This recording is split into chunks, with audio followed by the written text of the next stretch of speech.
Hello guys, this is JT Worsen Cars back at it again with the recording on the phone with the infamous flash on. So I'm just giving you guys an update on my car. All my cars are fantastic and I am due for an oil change in about 2 months. So on the TSX, I will show you a video on how to do an oil change on that. And a filter change, don't worry, I got y'all. But this is the importance of changing or at least checking your cabin air filter every year.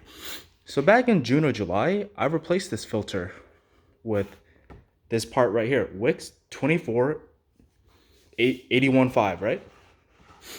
And this is a year later in North Texas. Look at that. With spring coming around, the trees are shedding all this pollen, all these leaves. Look at that. That's a year later.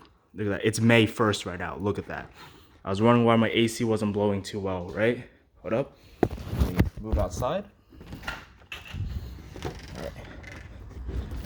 Alright, watch this. I'm gonna bang this on the ground. Look at all that shit that came out. I mean, hypothetically speaking, I could reuse this filter after doing that, but holy shit, look at that. This is all from the filter after 1 year. And there's still more in here. Look. There's still more. Hypothetically speaking, I could just use a vacuum, suck this out, reuse it, but this filter is only like 14 bucks on Amazon before tax. And this is something you replace once a year anyway, so 15 bucks, give or say, is not gonna make me cry. It's not gonna affect my wallet, so you might as well just replace it. And since the traffic in Fort Worth can be nasty, the traffic in Houston and Austin's nasty, I drive around all throughout Texas often. I have decided to go with the part number 24815 XP. The difference between that is that's a multi-layer,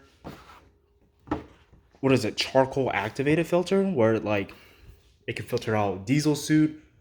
Overall, it's just better for the health, especially if you're in a very urban area and traffic comes to a stop a lot. You don't want to breathe in these exhaust fumes, right? It's very bad for you. There's a reason why there's a catalytic converter on cars, right? You don't breathe that shit in. It's not good. But yeah, this is overall why once a year you should check in your cabin air filter.